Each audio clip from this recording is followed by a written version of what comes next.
엄마, 돈 좀 주세요. 급한 일이 생겨서. 민수야, 엄마도 폐지 주워서 겨우 사는데 무슨 돈이 있니? 엄마가 집 팔고 받은 돈 있잖아요. 사업만 하면 돈 벌 수 있다니까요. 엄마, 저도 김밥집이 망해가는데 어떻게 해요? 카드값도 못 내고 있어요. 얘들아, 엄마가 뭘 어떻게 해야 할지 모르겠구나. 어차피 엄마 혼자 쓸 것도 아니잖아요. 제가 성공하면 몇 배로 갚아드릴게요. 여보, 이제 정말 어떻게 살아야 할까요? 안녕하세요. 저는 올해 75, 최여주라고 합니다. 혹시 여러분도 이런 생각해 보신 적 있나요? 내가 늙어서 자식들에게 짐이 되면 어떡하지? 요즘 뉴스를 보니까 65세 이상 어르신 중 42%가 자녀들로부터 도움을 받지 못한다고 하더군요. 자식이 효도할 거야 라는 생각이 얼마나 위험한지 제가 몸소 경험했거든요. 저도 평생 자식들을 믿고 살았는데 남편 잃고 반지하에서 폐지 줍던 제가 어떻게 25억 원을 벌게 되었는지 정말 믿기지 않습니다. 이 이야기를 꼭 들려드리고 싶은 이유는 어르신들뿐만 아니라 자녀분들에게도 꼭 필요한 이야기이기 때문이에요. 특히 부모님을 모시고 계신 분들이라면 반드시 끝까지 들어보시고 주변 분들과 나눠주세요. 이런 경험담이 누군가에게는 정말 소중한 정보가 될 수 있거든요. 구독과 좋아요를 눌러주시면 저와 같은 어려움을 겪는 분들에게 희망을 전해줄 수 있습니다. 그럼 제 인생을 바꾼 기적 같은 이야기를 지금부터 들려드리겠습니다. 남편 용수가 세상을 떠난 지 벌써 5년이 흘렀네요. 그때부터 제 삶은 서서히 어둠 속으로 빠져들기 시작했습니다. 서울 외곽 낡은 빌라 반지하에서 혼자 살고 있습니다. 햇빛이 제대로 들어오지 않는 이 작은 방에서 하루하루를 버텨내고 있어요. 벽에는 곰팡이가 피어 있고 비만 오면 습기 때문에 이불이 눅눅해집니다. 형광등 하나로 밝히는 이 공간이 제게는 전부입니다. 새벽 5시면 일어나서 동네를 돌아다니며 폐지를 줍습니다. 무릎이 아파도 허리가 휘청거려도 멈출 수가 없습니다. 한 달을 모아봐야 20만 원 정도밖에 안 되지만 그것마저 없으면 살 수가 없거든요. 기초연금 30만 원과 합쳐도 한 달 생활비가 턱없이 부족합니다. 3명의 자식이 있지만 누구 하나 저를 도와줄 수 없는 상황입니다. 큰아들 민수는 45살이 되도록 제대로 된 직장을 구하지 못했어요. 술만 마시며 하루하루를 보내고 있습니다. 둘째 딸 은정이는 전라도 작은 도시에서 김밥집을 운영하고 있는데 손님이 많지 않아서 본인 생활도 빠듯한 상태예요. 막내 아들 성호는 겨우 독립해서 원룸에 살고 있지만 월급이 적어서 자기 생활하기도 벅차다고 합니다. 지난달에는 은정이가 전화를 걸어와서 울면서 말했어요. 엄마, 미안해요. 김밥집 장사가 안 돼서 이번 달 카드값도 못 냈어요. 도와드리고 싶은데 정말 여유가 없어요.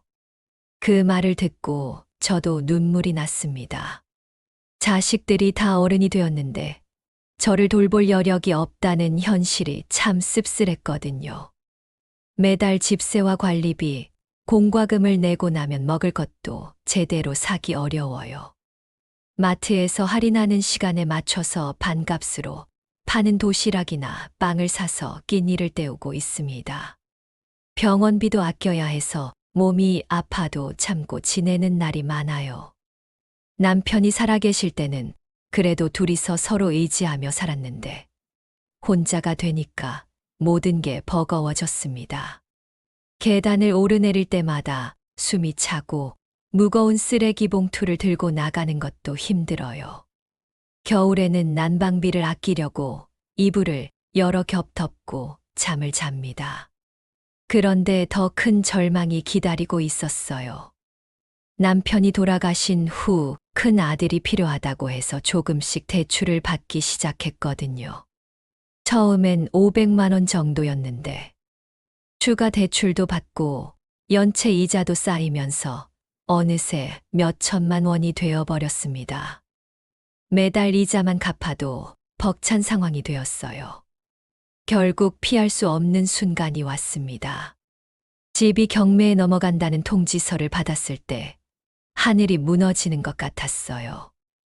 이 반지하 방마저 잃으면 정말 갈 곳이 없어지는 거잖아요. 자식들한테 연락해봤지만 누구도 도와줄 수 없다는 답변만 돌아왔습니다. 밤마다 잠을 이루지 못하며 생각했어요. 내가 뭘 잘못했나? 자식들을 키우느라 평생을 바쳤는데 왜 이런 처지가 되었을까? 남편이 그리워서 사진을 보며 하루에도 몇 번씩 울었습니다. 이렇게 쓸쓸하고 힘든 노년을 보낼 줄은 꿈에도 몰랐거든요. 드디어 그날이 왔습니다. 경매 낙찰자가 정해졌고 한 달 안에 이 반지하를 비워달라는 통지서를 받았어요. 손이 덜덜 떨려서 종이를 제대로 잡을 수도 없었습니다. 지난 9년 동안 살았던 이 좁은 공간이지만 남편과의 마지막 추억이 서려 있는 유일한 보금자리였거든요. 이곳을 떠나면 정말 갈 곳이 없어집니다. 이런 저에게 시에서 운영하는 임시 숙소에 들어갈 수 있다고 하더군요. 짐을 싸기 시작했습니다. 가져갈 수 있는 건 박스 몇 개가 전부예요. 그릇, 이불, 옷까지 몇 벌이 제 전 재산입니다. 냉장고와 세탁기는 너무 오래되어서 가져가 봐야 소용없으니 그냥 두고 가기로 했어요. 서랍을 정리하다가 남편 용수의 물건들이 나왔습니다. 읽다가 만책, 안경, 그리고 낡은 봉투 하나가 있었어요. 봉투를 열어보니 남편의 젊은 시절 사진들이 들어 있었습니다. 20살 때 찍은 군복 입은 사진, 베트남에서 전우들과 함께 찍은 흑백 사진들이었죠. 그 사진들을 보는 순간 눈물이 왈칵 쏟아졌습니다. 꽃다운 나이에 나라를 위해 전쟁터에 나갔던 남편의 모습이 떠올랐거든요. 베트남 전쟁이 끝나고 돌아온 후 평생 그 이야기를 잘 하지 않았는데 가끔씩 악몽을 꾸며 식은땀을 흘리던 모습이 기억났어요. 사진과 함께 군 병역 증명서와 제대 증명서도 나왔습니다. 육군 상병 유용수라고 적혀 있는 낡은 서류들이었어요. 남편이 평생 간직했던 증명서들인데 저는 이런 게 있는 줄도 몰랐거든요. 서류는 누렇게 발해서 글씨를 알아보기도 어려웠습니다. 박스에 이것저것 담으면서 생각해보니 남편과 함께 살았던 45년 세월이 이 작은 박스 몇 개로 정리되는 게 참 허무했어요. 신혼 때 둘이서 모아서 장만했던 밥상도 아이들 키우면서 샀던 옷장도 모두 버리고 가야 하니까요. 벽에 걸려있던 가족 사진을 떼어내면서 또 눈물이 났습니다. 자식들이 어렸을 때 찍은 사진인데 그때는 정말 행복했거든요. 비록 가난했지만 가족이 함께 있어서 든든했는데 언제부터 이렇게 뿔뿔이 흩어지게 되었을까요? 마지막으로 방을 한 바퀴 둘러봤습니다. 곰팡이 핀 벽, 찌그러진 형광등, 삐걱거리는 바닥까지 모든 게 초라했지만 제게는 소중한 공간이었어요.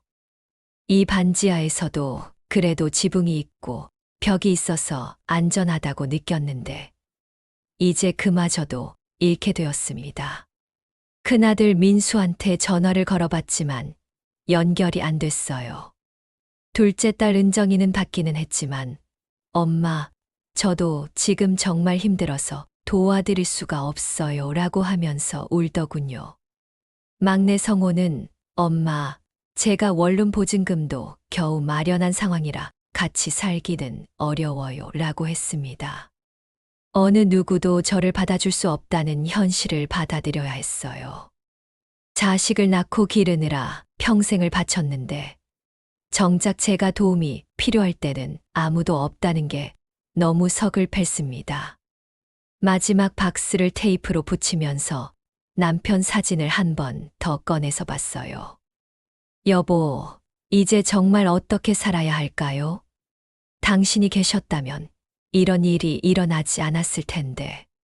하면서 혼잣말을 했습니다. 그 순간 남편의 병역 증명서가 눈에 들어왔어요. 베트남 전쟁 참전 기록이 적혀 있는 서류였는데 뭔가 중요한 것 같아서 다른 서류들과 함께 조심스럽게 봉투에 넣어두었습니다. 당시에는 그냥 남편의 추억이니까 버리면 안 된다는 생각뿐이었거든요. 집이 경매로 넘어간 후 은행 대출금과 연체이자를 뺀 제 몫으로 4,800만 원이 남았습니다. 빚을 다 갚고 나서도 이만큼이 남다니 정말 다행이었어요. 통장에 들어온 그 돈을 보면서 처음으로 안도의 한숨을 쉬었습니다. 비록 집은 잃었지만 이 돈이면 작은 월세라도 구해서 살 수 있겠다는 생각이 들었거든요. 임시 숙소에서 나와서 다시 재보금자리를 마련할 수 있는 희망이 보였어요. 그런데 큰아들 민수가 갑자기 찾아왔습니다. 몇 달 동안 연락도 없다가 제가 돈을 받았다는 소식을 어떻게 들었는지 모르겠어요. 얼굴이 상기되어 있고 술 냄새가 심하게 났습니다. 민수가 말했어요. 엄마, 저 사업하려고 하거든요. 중국에서 옷 수입해서 파는 건데 확실한 거래처도 있고 돈을 많이 벌 수 있대요. 그런데 초기 자금이 좀 필요해서 그러는데 돈 좀 빌려주세요. 처음에는 대출을 받겠다고 하더니 나중에는 아예 주는 거라고 하면서 목소리를 높였어요. 저는 망설였습니다. 그 돈은 제가 남은 평생 살아갈 유일한 재산이거든요. 하지만 민수가 엄마가 저를 믿지 못하는 거예요. 제가 언제 엄마한테 거짓말한 적 있어요? 사업만 잘 되면 몇 배로 갚아드릴게요 라고 하면서 울먹이더군요. 가슴이 아팠습니다. 45살이 된 아들이 아직도 제대로 된 일자리 하나 구하지 못하고 있는데 이번 기회에 정말 잘 될 수도 있잖아요. 어머니로서 마지막으로 도와줘야 하는 건 아닌가 하는 생각이 들었어요. 민수는 계속해서 설득했습니다. 엄마, 제가 성공하면 엄마를 좋은 곳에서 모실 거예요. 요양원 같은 데 말고 좋은 아파트에서 편하게 지내시게 해드릴게요. 저만 믿어주세요. 그 말을 듣고 마음이 흔들렸어요.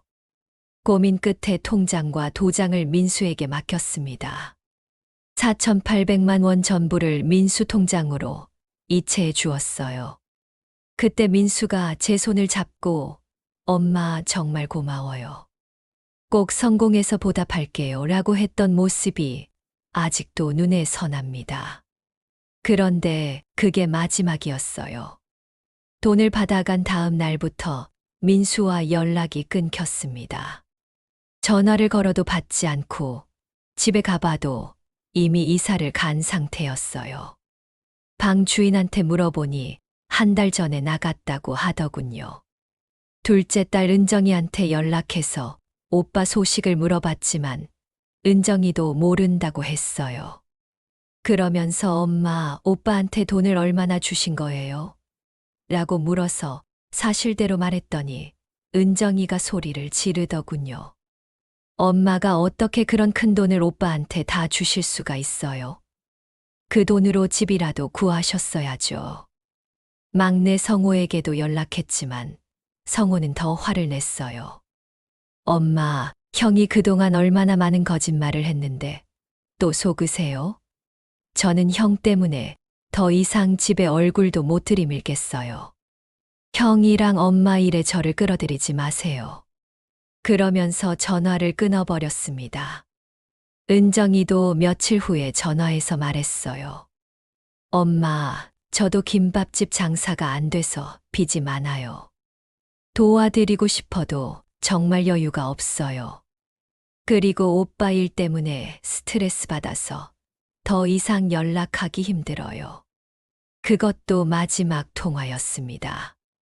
혼자 임시 숙소에 앉아서 생각해 봤어요. 평생 자식들을 위해서 살았는데, 정작 제가 위기에 처했을 때는 아무도 곁에 없다는 현실이 너무 참혹했거든요. 특히 가장 믿었던 큰아들에게 이렇게 배신당하니까 살 의욕조차 잃어버렸어요. 밤마다 잠을 이루지 못했습니다.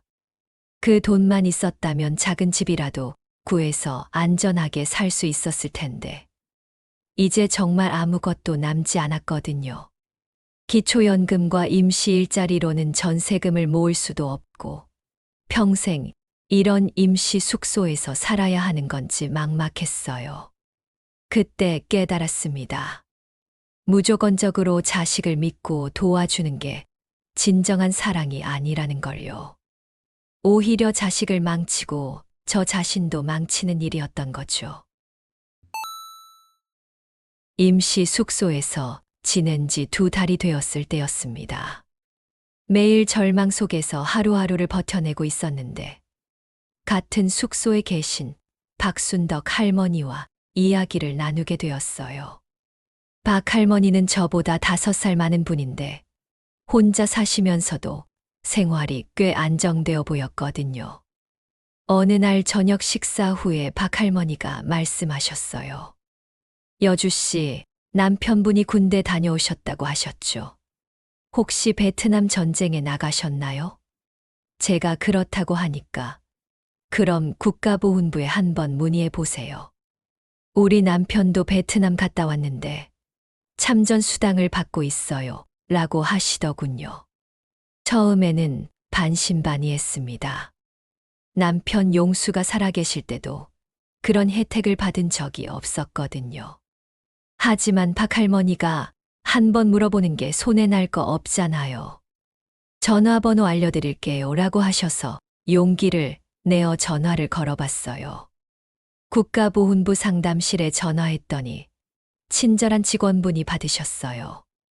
남편의 이름과 군번, 베트남 참전 기간을 말씀드렸더니 직접 오셔서 상담을 받으시는 게 좋겠습니다. 필요한 서류들을 가져오세요 라고 하시더군요.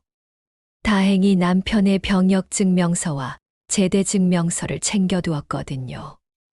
며칠 후 국가보훈부 청사에 갔습니다. 큰 건물이라서 어디로 가야 할지 몰라서 헤매고 있는데 안내데스크 직원이 도와주셔서 상담실을 찾을 수 있었어요. 상담 담당자는 김영호라는 40대 남성 공무원이었는데 정말 세심하게 설명해 주셨습니다. 김 주무관이 컴퓨터를 확인하면서 말했어요. 어머니, 남편분이 1971년부터 1973년까지 베트남에서 복무하신 기록이 확인됩니다. 그런데 여기 특이한 점이 있네요.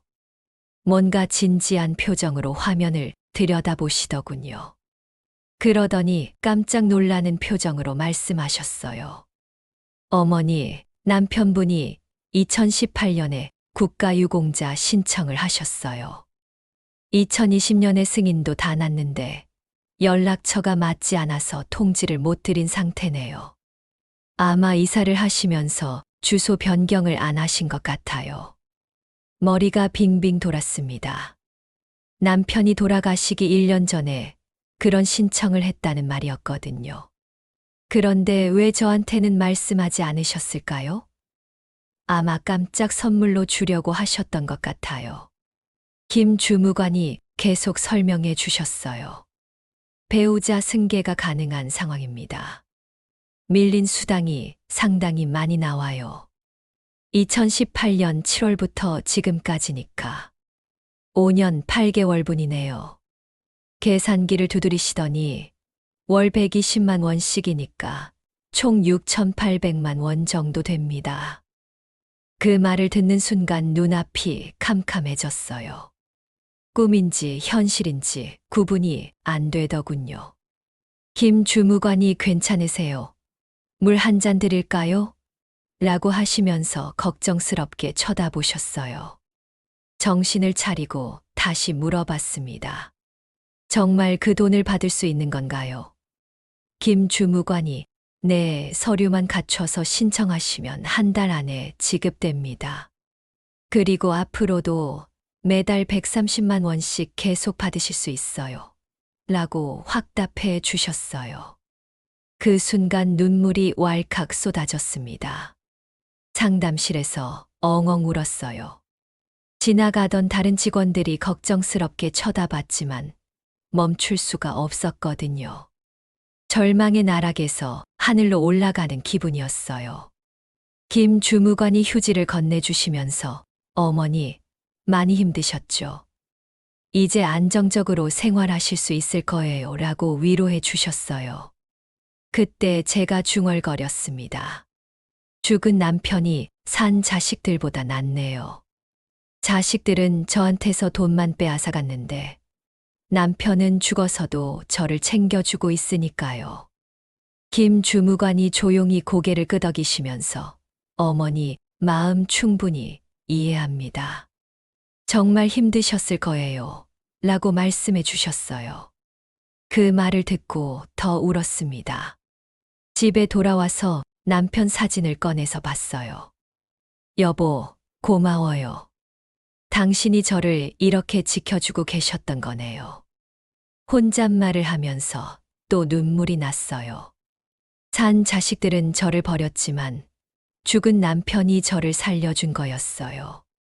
며칠 후 모든 서류를 갖춰서 신청했고 정말로 한 달 만에 통장에 6,800만 원이 들어왔습니다.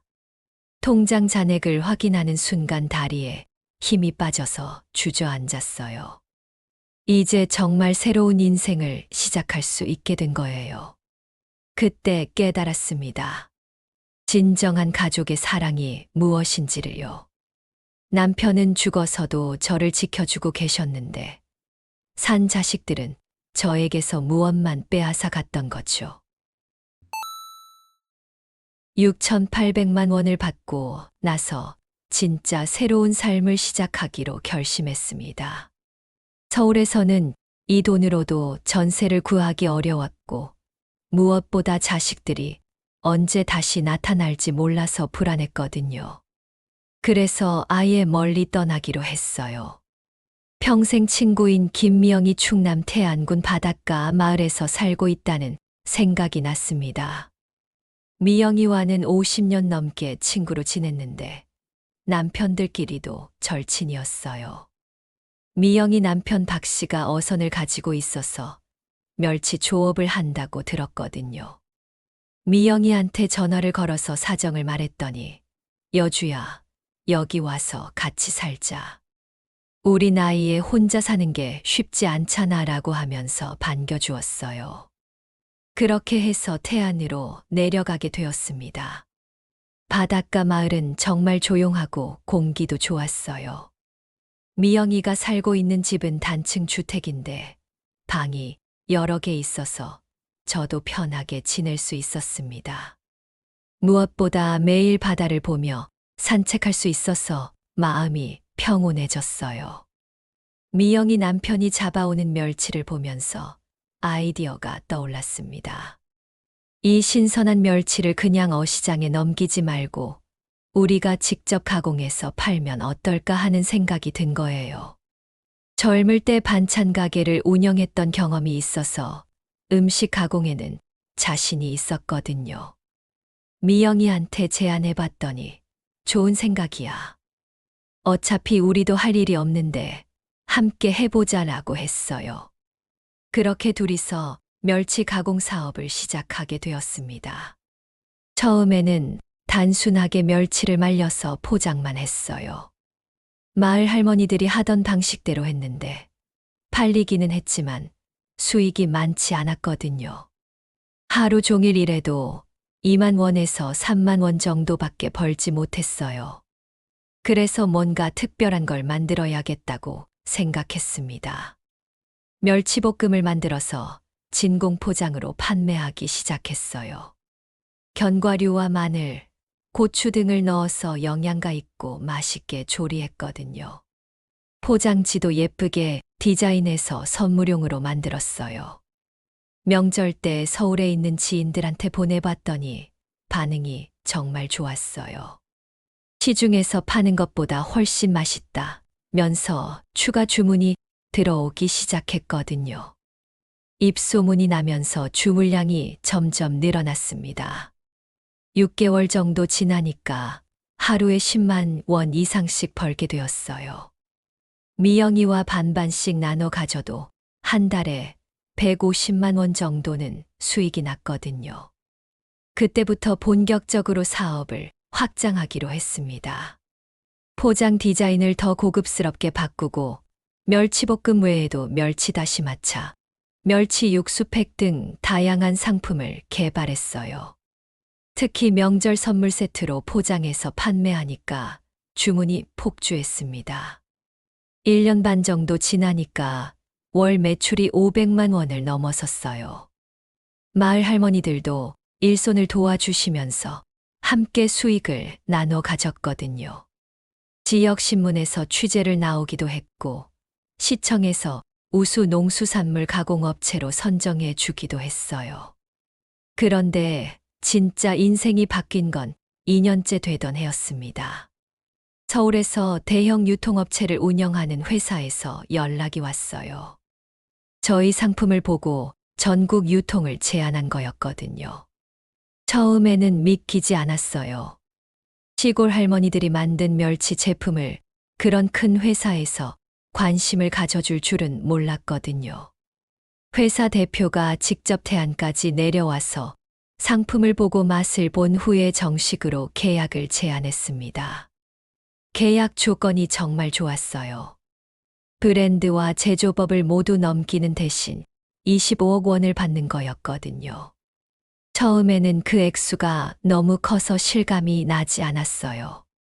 미영이와 함께 며칠 동안 고민했지만 우리 나이에는 더 이상 사업을 확장하기 어렵다는 판단이 들어서 계약하기로 했습니다. 계약서에 도장을 찍는 순간이 지금도 생생해요. 반지하에서 폐지를 줍던 제가 이렇게 큰 돈을 벌게 될 줄은 꿈에도 몰랐거든요. 남편이 남겨준 6,800만 원으로 시작해서 25억 원을 만들어낸 거예요. 미영이 몫으로 5억 원을 주고도 20억 원이 남았습니다. 평생 상상해 본 적도 없는 큰 돈이었어요. 그 순간 남편 사진을 보면서 여보, 고마워요. 당신 덕분에 이런 기적이 일어났어요. 라고 중얼거렸습니다. 20억 원을 받고 나서 한 달쯤 지났을 때였습니다. 조용하던 제 휴대폰이 갑자기 자주 울리기 시작했어요. 연락이 끊어졌던 자식들이 하나둘씩 전화를 걸어오기 시작한 거예요. 가장 먼저 연락한 건 둘째 딸 은정이었습니다. 엄마, 신문에서 봤어요. 정말 대단하세요. 그런데 왜 저한테는 말씀 안 해주셨어요? 라고 하면서 울먹이더군요.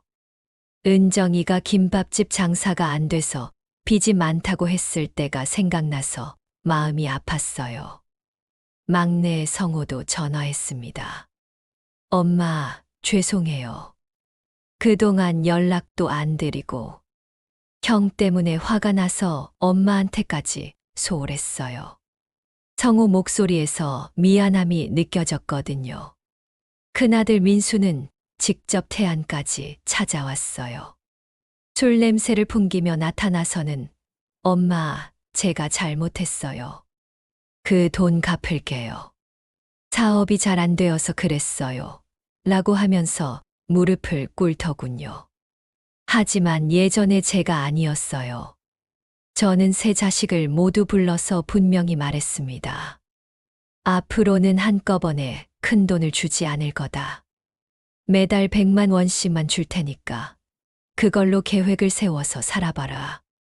자식들이 놀라는 표정을 지었지만 제 마음은 확고했어요. 은정이는 그 돈으로 김밥집을 운영하며 아이들 교육에 열을 올렸습니다. 큰딸을 영어학원에 보내고 작은 아들은 태권도장에 보냈거든요. 6개월 후에 은정이가 전화해서 엄마, 아이들이 많이 달라졌어요. 꿈도 생기고 자신감도 생겼어요. 라고 고마워했습니다. 성호는 그 돈을 한 푼도 쓰지 않고 모으더군요. 엄마가 주신 돈으로 작은 사업을 시작하고 싶어요. 이번엔 정말 제대로 해볼게요. 라고 하면서 치킨 프랜차이즈 사업을 준비했어요. 1년 후에 가게를 열었는데 성실하게 운영해서 수익도 꽤 괜찮다고 하더군요. 하지만 민수는 달랐어요. 매달 받는 100만 원을 며칠 만에 다 써버리고는 더 달라고 했거든요. 엄마, 100만 원으로는 생활이 안 돼요. 조금만 더 주세요라고 하면서 소리를 지르기도 했어요. 6개월 정도 지나니까 민수의 상태가 더 심해졌습니다. 술을 끊지 못하고 매일 마시면서 행패를 부렸거든요. 은정이와 성호가 상의해서 저한테 말했어요.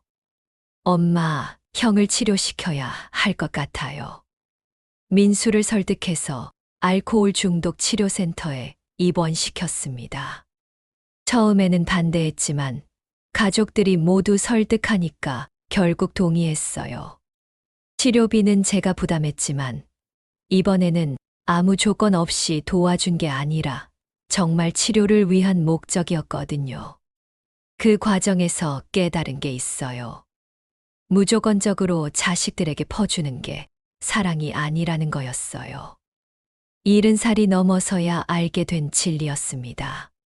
평생 자식들을 위해 희생하며 살았는데 그게 오히려 자식들을 망치고 저 자신도 망치는 일이었던 거죠. 남편 용수의 8주기가 되던 해에 묘를 고향으로 이장했습니다. 남편이 평생 고향으로 돌아가고 싶어 했거든요. 충청북도 충주에 있는 추모원에 모셨는데 그곳에서 남편과 긴 대화를 나눴어요. 여보, 고마워요. 당신이 남겨준 선물 덕분에 제가 새로운 인생을 살 수 있게 되었어요. 그리고 자식들도 조금씩 변하고 있어요. 묘비 앞에 꽃을 올리면서 눈물이 났습니다. 현재 저는 태안에서 미영이와 함께 평온하게 살고 있어요. 큰 집을 한 채 사서 둘이 넓게 쓰고 있거든요. 바다가 보이는 정원에서 꽃도 기르고 가끔 마을 할머니들과 함께 산책도 해요. 은정이와 성호는 한 달에 한 번씩 안부 전화를 합니다. 각자 자립해서 열심히 살고 있는 모습을 보니 뿌듯하더군요. 민수도 치료를 받은 후 많이 나아져서 요즘은 작은 일자리를 구해서 일하고 있어요. 돌이켜 보니까 정말 많은 일들이 있었어요. 남편을 잃고 절망에 빠졌을 때는 세상이 끝난 줄 알았거든요. 하지만 죽은 남편이 남겨준 선물 같은 돈으로 저와 자식들을 모두 살릴 수 있게 되었습니다. 무조건적이고 맹목적인 자식 사랑은 자식들과 저 자신을 망가뜨린다는 걸 70살이 넘어서야 깨달았어요. 하지만 어려울 때 마지막 버팀목이 되는 건 여전히 가족인 남편이더군요. 다만 올바른 방법으로 사랑해야 한다는 걸 배웠습니다. 매일 남편 사진을 보면서 감사하다는 말을 해요. 세상에서 가장 소중한 건 돈이 아니라 가족이지만 그 가족을 제대로 사랑하는 방법을 아는 게 더 중요하다는 걸 이제는 알거든요. 제 이야기를 끝까지 들어주셔서 정말 고맙습니다. 돌이켜보니 참 많은 일들이 있었네요. 저는 70살이 넘어서야 깨달았어요. 무조건 자식들에게 모든 걸 주는 게 사랑이 아니라는 거요. 오히려 그런 맹목적인 사랑이 저와 자식들을 망치는 일이었다는 걸 이제서야 알게 되었습니다. 사랑은 주는 것이 아니라 키워주는 것이다 라는 말이 있잖아요. 정말 맞는 말이에요. 제가 자식들에게 무작정 퍼주기만 했을 때는 아무도 변하지 않았거든요. 조건을 정하고 단계적으로 도와주니까 비로소 자식들이 자립하기 시작했어요. 남편 용수가 남겨준 건 단순히 돈이 아니었어요. 새로운 삶을 시작할 수 있는 기회였고, 올바른 사랑이 무엇인지 배울 수 있는 시간이었죠. 가장 절망스러웠던 순간에 찾아온 기적이 저에게 가족의 진정한 의미를 가르쳐 주었습니다. 어르신 여러분, 그리고 자녀분들도 혹시 무조건적인 희생만이 사랑이라고 생각하고 계시지는 않나요? 때로는 단호함이 진정한 사랑일 수 있어요. 제 경험담이 여러분에게 조금이나마 도움이 되었기를 바랍니다. 구독과 좋아요, 알림 설정 눌러주시면 이런 이야기들을 더 많은 분들과 나눌 수 있습니다. 다음에 또 좋은 이야기로 찾아뵙겠습니다. 감사합니다.